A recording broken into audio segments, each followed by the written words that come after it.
Well, howdy again. How we doing? I'm fantastic. So in this video, we're going to be talking about episodes 1 and 2 of this Solo Leveling. So if you have not watched episodes 1 and 2 thus far, just going to go ahead and put this out there right now. Spoiler warning for the first 2 episodes of Solo Leveling, which is this. Obviously, this is a concept for it coming next winter. So, yeah. So I'm going to be going about it like this. So far, I am an anime only. I don't necessarily know what the correct terminology is for a manhwa that's being animated. If you would like to correct me, please, so I can refer to this as that, so on and so forth, moving forward over here. Now, obviously, I'm going to be reading the manhwa. That is a goal because I like to know what happens. I like to see how we go from the panel by panel, the source material in the books, the manhwa, to the animation. That's just something that I've, kind of hit head in the train in the last 2 years or so. So that's kind of my thing. So, yeah. But all of that aside, first episode we're introduced to our lovely MC over here who's currently missing a leg. I don't know if you can see that, but just cover that up. Don't want to get in trouble for that. Anyway, so we're introduced to our MC over here, and then we kind of introduced to the world that is Solo Leveling. 10 years prior to where we are in the current day in this universe, these mysterious gates opened up, and on the other side of these gates are creatures, monsters, things of mystical nature, what have you. And essentially they had to come up with a system on how to close these phenomena. So this is where you get the hunter system. You go from top to bottom. It's S, A, B, C, D, and E. And our Mr. MC over here, Jinwoo, is an E-rank hunter. Bottom of the barrel. I'm pretty sure. No, not pretty sure. He is known as the weakest hunter. So, essentially what that means is, anytime a portal opens up, they're graded. And once they're graded, they are assigned hunters in that grade, either at, up, and possibly below, depending on the manpower that is needed. And all of these hunters are contracted with different agencies, and that's how they get notified, that's how they get paid, also based upon their abilities. Now, when they go into these gates, when they unalive or slay these beasts, creatures, what have you, the way that they make their money is off of the these gem type things that these creatures drop. So you can make the money, or you can take those items and turn them into weaponry for you to use in the gates. Now, with our gentleman here, Mr. Jinwoo, it's him being the lowest ranking hunter, also the weakest hunter. Anytime that this man is assigned to a gate, typically you can take that in to essentially this is going to be an easy raid, because that's what they're known as, is raids. So if he is there, you know that this is going to be an easy raid. But on this particular raid, it didn't really go that way. Well, what do you mean? Well, he usually ends up getting hurt, harmed, or ends up going home or the hospital. And he has a knife, a dagger, that he bought with his, but it ends up breaking because he's trying the best that he can, but it's not really working out too well for him because he's not that strong, and everyone else always gets the hunk of the loot because they're a lot stronger than him. But I would go as far as to consider Mr. Jinwoo here a tactician, because from the first episode he explains exactly how he uses his cowardice to his advantage. So he was able to make his first sleigh to get his little diamond thing.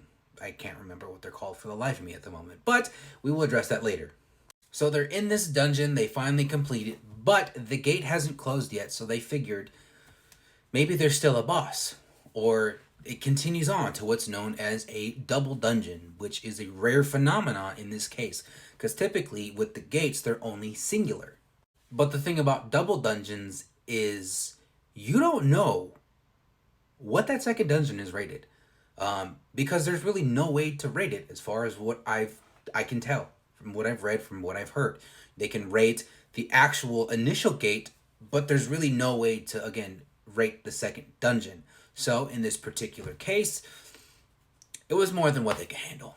And if you've seen my video from the other day when I watched the first episode and made that initial connection with the Temple of Cartanon meme, then obviously you understand where this is going. So they enter the temple, and then things just start going south. People start dying. They try to escape. Dude gets splattered, to say the least. The statue goes laser beam eyes on them, and then that's pretty much where the first episode ends. And then obviously they see the statue with the commandments that has to do with the Temple of Cartanon. Now, going into the second episode, this is where Jinwoo recounts to the commandments on that stone tablet. So essentially he's trying to piece together how exactly they're going to get out of this situation using the commandments of the Temple of Cartanon. Now, here's the thing. He is trying his absolute best, right? He is scared as well as everyone else. But it doesn't seem like anybody's really listening, and they're like, oh, I don't want to die. And yeah, you get the point. And then, first commandment, they praise, no, they revere. It's revere first, right? Yes, revere. And the statue smiles. Kind of one of the creepiest smiles I think I've ever seen. But it was kind of sick, I'm not going to lie. The way it went from like straight face to horrible trying to recount that, but you get my point. And so they go through they're like, oh yeah, well it worked. And then homeboy stands up, big old statue, and they're trying to figure out like what to do next. More people start getting offed, and then the revere or praise came into his head, so he figured out, okay, how are we gonna praise the god? And sees all the statues that have musical pieces or instruments, and he's like telling all the remainder of the survivors to go to those statues, and they do, and instruments start playing, and then it stops, and then it goes to sit back down, and then essentially just holds his hand out like this, and the last commandment is to put your faith in God. And then a little circle pops up in the center of the room, and then the leader goes, because they're all having a little debacle about who should go, because they think it's a sacrifice that's needed to get out of there, which is this thing right here. So eventually they all go in there, and when the leader goes in, this thing right here, this flame, lights up. And when the rest of them go in, then, intervally spaced other flames go around the outer circle. And then the blue flames on the outer side of these flames light up as well. And then the statues start to move. Now, at this point, Jinwoo figures out, like, we got to keep staring at them like the child's game and they won't move. But everyone starts to freak out. And then eventually, all of them leave except for him. And, yeah. And he's already figured out by this point that the blue flames are a timer. So this man is just getting his body pushed in for the rest of the timer. And as the last flame goes out, the statue swings its sword. But then it stops, and that's the end of the episode. Which, assuming this is where he gets his second awakening. Which, much like Double Dungeon's second awakenings, are also very rare. Anyway, that is my 10-minute diatribe on the first 2 episodes of Solo Leveling. If you guys like my content, don't forget to like, follow, and comment if you are excited, or if you have any questions, comments, concerns, or anything like that.